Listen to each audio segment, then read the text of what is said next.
This is the luxury world. Get inspired with us today and tomorrow. In this video presented by the luxury world, the inner workings of Rolex allocations will be unveiled, revealing the realities behind the so-called waiting list and the strategies that can significantly enhance the likelihood of obtaining a desired model directly from an authorized dealer. Stay tuned and subscribe to Luxury World for exclusive insights, expertly curated analyses, and professional guidance designed to refine and elevate every stage of the watch investment experience.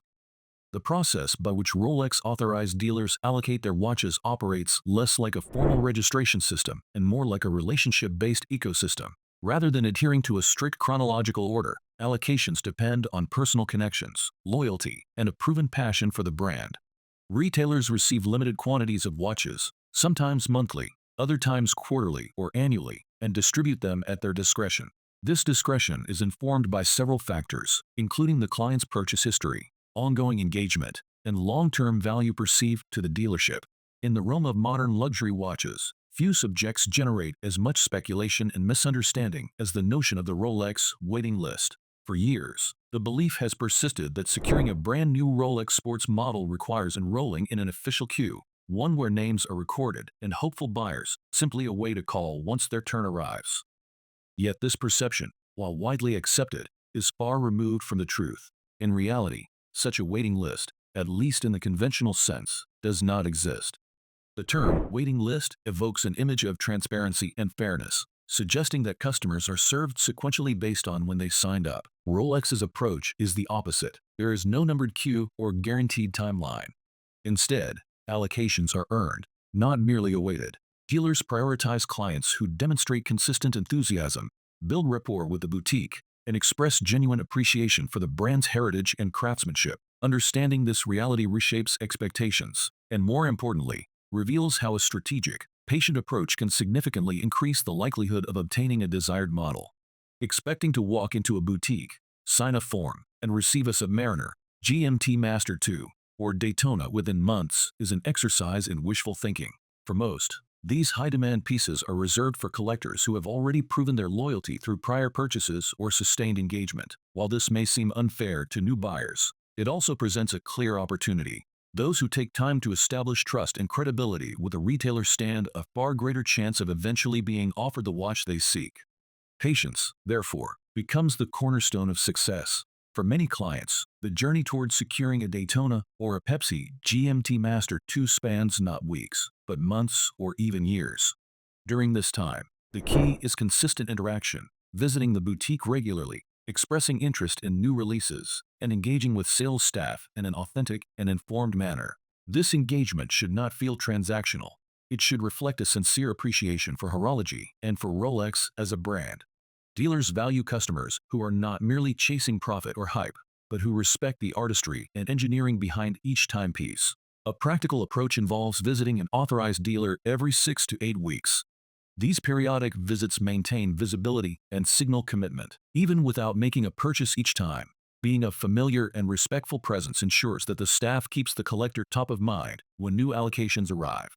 Over time, such consistency can transform a casual visitor into a trusted client. However, expecting to begin a collection with the most coveted steel sports models is unrealistic. The steel Daytona, the GMT Master 2 Pepsi, and special anniversary pieces remain exceptionally limited.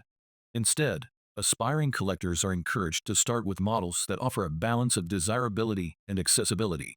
Pieces such as the Submariner Date, the GMT Master 2 Batman, or two-tone variants. These models retain strong appeal while allowing collectors to establish purchase history and credibility with their dealer. Building a collection gradually not only strengthens one's relationship with the boutique, but also enhances the overall collecting experience. A common progression might begin with a Submariner, followed by a GMT Master 2, before eventually advancing to the elusive Daytona. This journey may take time, but each acquisition becomes a milestone in itself, adding both enjoyment and legitimacy to the process. For those who prefer not to wait, the gray market presents an immediate alternative. Independent resellers often hold inventory of the same models, but at significant premiums. A Submariner might be priced several $1,000s above retail. A Pepsi GMT Master 2 could command an additional $5,000 to $7,000, and a Daytona might require paying $10,000 to $15,000 beyond its original price. While the gray market offers instant gratification, it comes with trade-offs, not only in terms of cost, but also the forfeiture of the long-term benefits associated with cultivating a relationship with an authorized dealer. Each retail purchase contributes to a purchase history that can unlock future allocations, something unattainable when buying from secondary sources.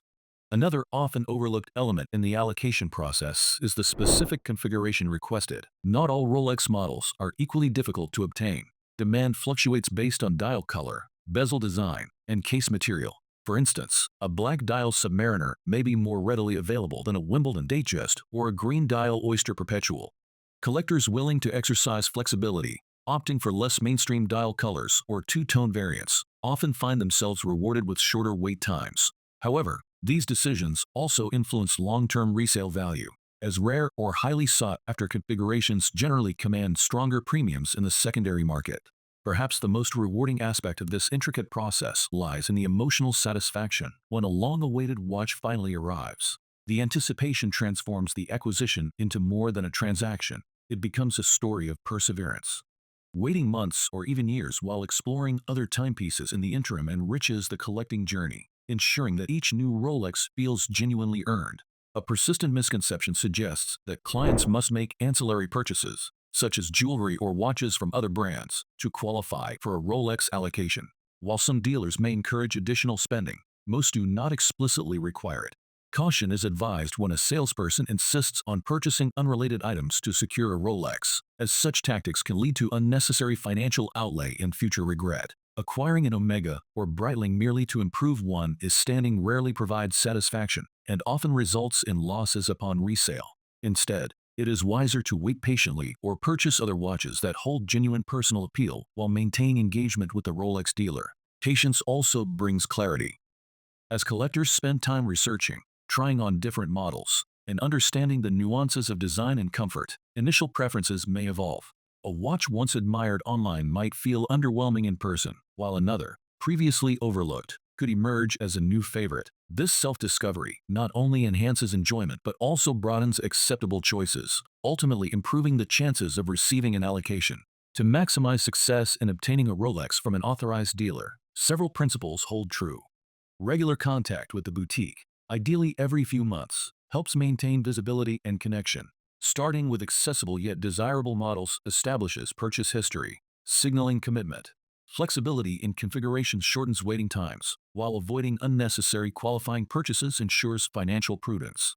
Above all, the process should be embraced as part of the collecting experience rather than merely a means to an end. The Rolex allocation system rewards persistence, passion, and authenticity. It is not governed by numbered lists or arbitrary cues, but by human relationships built on trust and appreciation.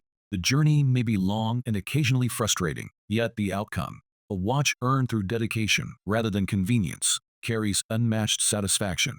In a world obsessed with instant access, Rolex reminds collectors that true exclusivity is not bought, it is built over time. What are your thoughts on the Rolex watches we shared in this video? We would love to hear your perspective. Feel free to share your thoughts in the comments and give the video a thumbs up if you found it insightful. Do not forget to follow Luxury World for more curated content on fine timepieces and market insights. Thank you for watching, and we look forward to welcoming you again in our next video.